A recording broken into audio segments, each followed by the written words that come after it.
Start करते हैं supplementary material class 11 exercise 3.5 most important question है इसके अंदर। 10 तक करा दिए थे, आज 11th और 12 देखेंगे। इसमें सारे क्वेश्चन आज कंप्लीट कर देंगे। तो इसमें सारे फॉर्मूले प्रूफ कर ही चुके हैं यार हम लोग ना, तो जल्दी स्टार्ट करते हैं। देख क्या है cos a upon a plus, तो ऐसे में हमको दिख रहा है कि आंसर a b c के स्क्वायर में आ रहा है। तो भैया सिंपल सा cos a की वैल्यू पुट कर दो, 1 अपॉन a। cos a की वैल्यू क्या होगी, फॉर्मूले याद होने चाहिए, b square plus c square minus a square upon 2bc। ऐसे ही cos b का हो जाएगा a square plus c square minus b square upon 2ac, और b इसके साथ है तो इसके साथ ही लिख दो। यहाँ पे a है तो a इसके साथ ही लिख दो। ऐसे डियर यहाँ पे a square plus b square, put the value get the answer, और कुछ नहीं है यार इसमें, 2abc ये हो गया। अब आप देख रहे हो नीचे एलसीएम क्या आ रहा है, 2abc आ रहा है। तो जब नीचे एलसीएम 2abc आएगा और आंसर में भी देखो 2abc, इधर क्या बचेगा, B square plus C square minus A square plus A square plus C square minus B square और प्लस ए बी स्क्वायर। अब देखो कुछ कैंसिल हो रहा है भैया, बी स्क्वायर इधर है और बी स्क्वायर ये कैंसिल हो गया, ए स्क्वायर तो ए स्क्वायर कैंसिल हो गया, सी स्क्वायर कैंसिल हो गया, और देखो डियर ऊपर क्या बच गया, A square plus B square plus C square upon, मुझे नहीं लगता इसमें कोई भी डाउट होगा। क्यों? क्योंकि हमने कुछ किया ही नहीं, put the value get the answer किया यार, तो अंडरस्टूड है। क्वेश्चन तो अब आएंगे जो थ्योरेटिकल वाले हैं, अच्छे क्वेश्चन है इसमें। अब इसमें देखो कॉट को क्या लिखेंगे, कॉस अपॉन साइन। चलिए इसको लिखेंगे B square minus C square, cot को लिखेंगे कॉस ए अपॉन साइन। इसमें भी क्या करेंगे, मैं इसका निकाल कर दिखा देता हूँ। चलो यार कर ही देते हैं फिर, क्योंकि कंसेप्ट वही है, कैलकुलेशन है बस। इसमें साइन बी ए स्क्वायर माइनस बी स्क्वायर, इसको लिखेंगे कॉस सी अपॉन साइन सी। तो चलिए अच्छा, अब ये B square minus C square हो गया, कॉस ए का फॉर्मूला ओपन कर दो जरा, तो क्या होगा, B square plus C square minus का ए स्क्वायर अपॉन 2bc। अब बात सुनो, साइन ए को हम क्या लिख सकते हैं, ए इंटू के, बिल्कुल लिख सकते हैं, साइन ए अपॉन ए वो सब होता है। अब ऐसे ही हम क्या करेंगे, सेम काम यहाँ पर करेंगे। तो ये क्या आएगा, C square minus A square, cos B का होता है A square plus C square minus B square upon 2ac, और साइन बी को लिखेंगे बी इंटू के। Same here, A square minus B square तो है, कॉस सी की जगह A square plus B square minus का सी स्क्वायर अपॉन 2ab, और साइन सी की जगह सी इंटू के। अच्छा ये तो डाउट नहीं रहा कि साइन सी की जगह सी इंटू के कैसे, तो यार आपको पता होना चाहिए कि फॉर्मूला होता है साइन ए अपॉन ए बराबर क्या होता है, तो साइन ए बराबर क्या हो जाएगा, ए के। अब देख रहे होंगे हर किसी के नीचे 2abc के, तो 2abc के क्या आ गया, एलसीएम आ गया। और इधर देखो अब ये सब बचा, इधर इनका मल्टीप्लाई करोगे सबसे सब कट जाएगा, सबसे सब ऐसे कट जाएगा प्यार से तसल्ली से। B square minus C square, ये B square plus C square ये है, तुम दे रही हो दिल में किसी और को जगह, लेकिन कोई न चाहेगा तुमको मेरी तरह, क्या है कसूर मेरा जो दिल से उतर गया। अब देखो मैं मल्टीप्लाई तो करूंगा नहीं, क्यों, मल्टीप्लाई करके b की पावर 4 यहाँ पे आ रहा है, और कहीं भी देखो b की पावर 4 यहाँ माइनस का आ रहा है, तो ये सबसे सब कट जाएगा, ऊपर आ जाएगा 0 और बन गए तुम हीरो। कुछ दिक्कत नहीं, enjoy the life, enjoy the life. आप ऐसे आराम से करिए, कोई टेंशनबाजी इसमें नहीं है, कोई जल्दीबाजी भी नहीं है, गाना सुन दूँगे आराम से करो, enjoy the life without wife है, आराम से प्रैक्टिकली करो। चलिए क्वेश्चन नंबर 13 देते हैं, उसमें भी यार सेम काम करेंगे।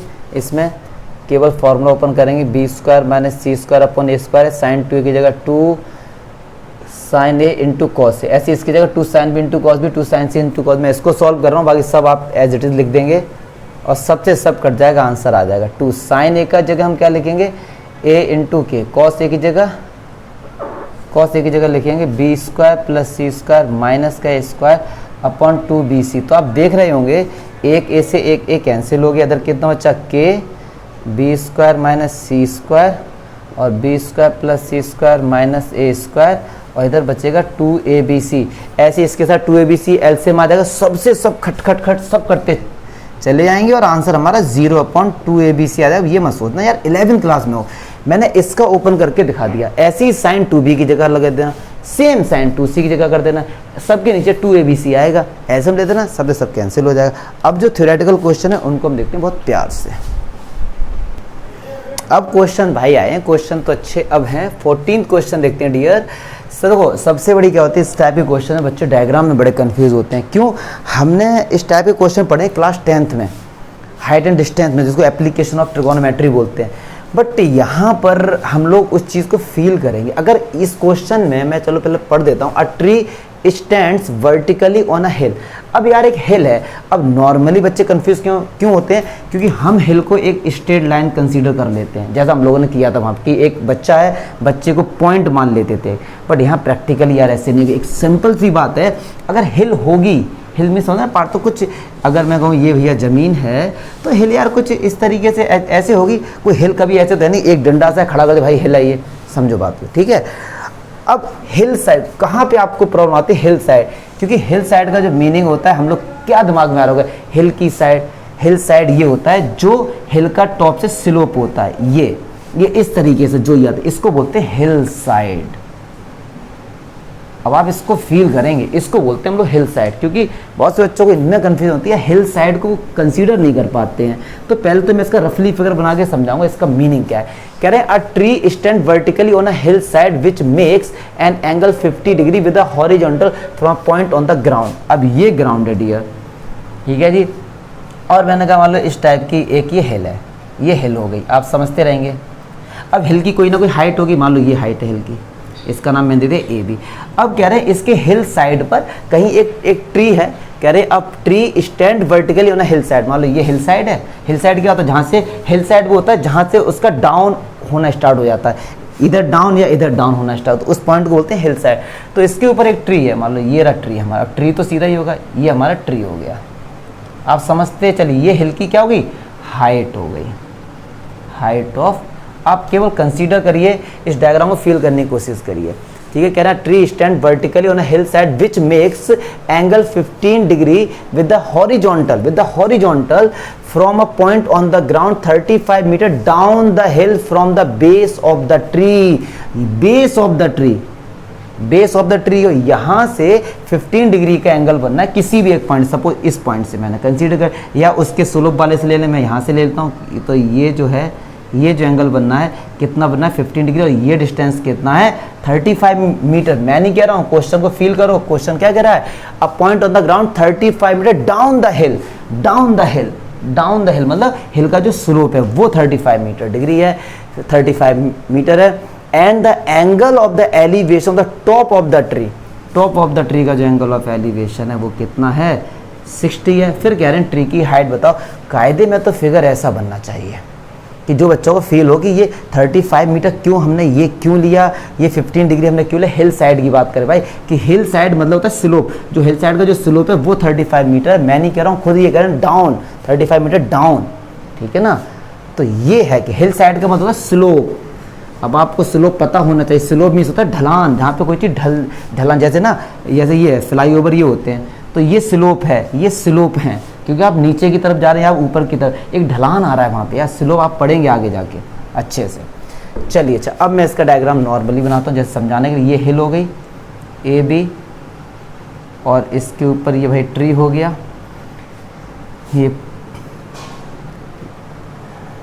ये 35 मीटर हो गई, ये एंगल 15 हो गया इस तरीके से, ये एंगल 60, देखो ये पूरा एंगल 60 है तो अंडरस्टूड है ये 45 होगा, ये 90 होगा, ABCD।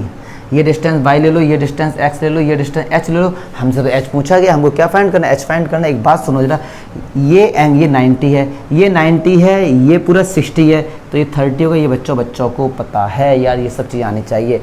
अब सुनो जरा, ट्रायंगल मैं लेता हूँ ABD लेता हूँ मैं। एंगल के सामने वाला परपेंडिकुलर, 90 के सामने वाला हाइपोटेन्यूज गिवन है, तो साइन लगा देंगे। Sine 15 degree equals to x upon 35। अब साइन 15 की वैल्यू तो हमको निकालनी आती है, इसको लिखेंगे 45 माइनस 30 x अपॉन 35। तो फार्मूला होता है साइन A माइनस B का, sine A cos B minus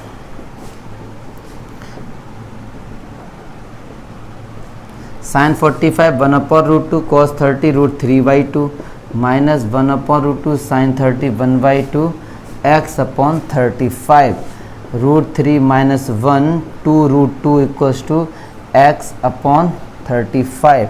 थोड़ी कैलकुलेशन जाएगी, ठीक है। तो x की जो वैल्यू निकल के आएगी हमारे पास आएगी 35 √3 माइनस 1/2√2। ये वैल्यू हमारे किसकी निकल कर आ गई, x की डियर, x की निकल के आ गई।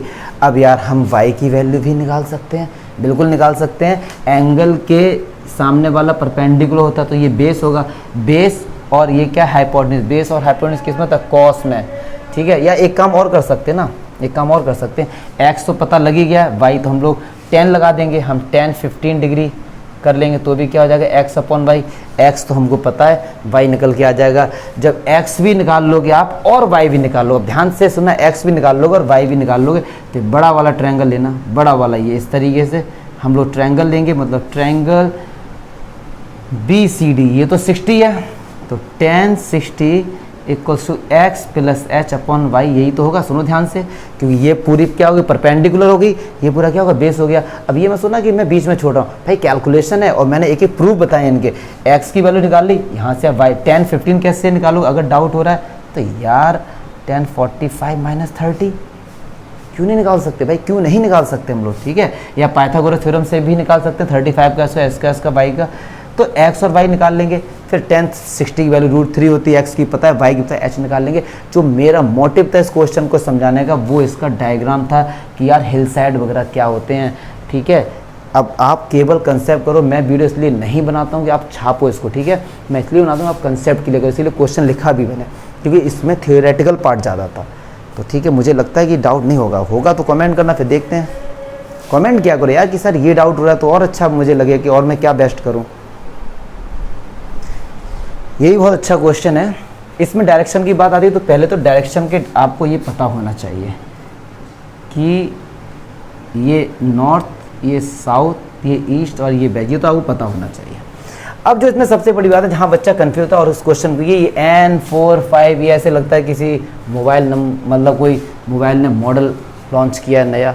यहाँ पे के क्या है यार, के थोड़ी ना होगा, ई होगा यहाँ से, हाँ ई है। ये क्या है, इसका भी नहीं समझ रहा क्या कह रहे हैं। नॉर्थ से आप जाओ ईस्ट पर, नॉर्थ से ईस्ट पर जाओ, एंगल कितना होना 45। आप इस समय नॉर्थ पर हैं, आपको ईस्ट की तरफ जाना है, कितना एंगल बना के 45। मान लो आप यहाँ पर आ गए आप, तो ये जो एंगल है ये 45 वो डायरेक्शन नीचे की तरफ हो गया क्लॉकवाइज। क्लियर है, कह रहे हैं ये क्या, साउथ से जाओ ईस्ट पर, साउथ से हम जा रहे हैं ईस्ट पर, कितने का एंगल बना के 45 पर, लगभग ये हम ये चल के आगे 45, तो डायरेक्शन हो गया इस तरफ। ये हो गया इसका मतलब, सुनो ध्यान से, नॉर्थ से जाओ ईस्ट पर। अब जाने के तो कई सारे तरीके, हम कैसे भी घूम कर जाए, बट आपको ऐसे उस जगह जाके रुक जाना है कि जो 45 डिग्री एंगल बन जाए तो उस डायरेक्शन में जाना है। आपको नॉर्थ से ईस्ट पर जाना है, किस डायरेक्शन में, जब 45 बन जाए इस डायरेक्शन में आपको जाना है। चलिए ये इसका मीनिंग कह रहे हैं 2 ships leave a port at the same time. यहाँ पे मान लो है वो, और जब कुछ नहीं आता तो ऑरियन से ऐड कर लेते हैं। One goes 25 kilometre per hour in the direction of, इस डायरेक्शन में वो 24 किलोमीटर पर आवर की स्पीड से गया है, and the other travel 32 kilometre per hour in the direction of this, इस डायरेक्शन में गया है। तो ये बताओ 3 घंटे बाद वो एक दूसरे से कितनी दूरी पर होंगे। 3 घंटे बाद ये गया है 1 घंटे में 24 किलोमीटर, तो 3 घंटे में कितना जाएगा, 48, हाँ 72 किलोमीटर दूर आ जाएगा, और ये 33 to 96 किलोमीटर दूर आ जाएगा ये। तो अब आपको ये डिस्टेंस पता करना, ये वाला मान लो ये डिस्टेंस पता करना है। एक बात सुनो यार, ये पूरा 90 होता तो ये 45, ये 75 तो ये 15, क्या ये एंगल 60 नहीं हो गया।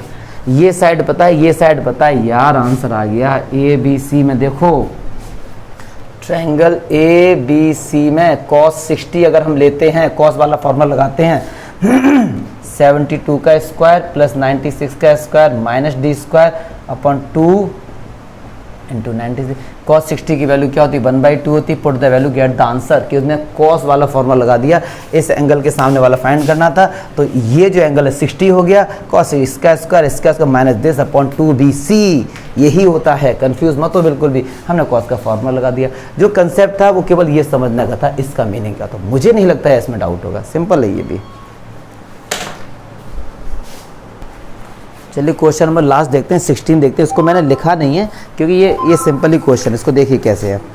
ये कह रहे हैं 2 trees A and B are on the same side of a river. अब रिवर के एक ही तरफ, मान लो ये रिवर है, इस तरीके से ये रिवर है, इसके सेम साइड है दोनों ट्री, मान लो कहीं पर ही, मान लो ये एक ट्री है, ये दूसरा ट्री है, ए एंड बी, इसका नाम ए है और इसका नाम बी है, on the same side from a point C in the river. C पर कहीं, रिवर पे कहीं भी एक पॉइंट ले लो, सी सपोज मैंने ये ले लिया।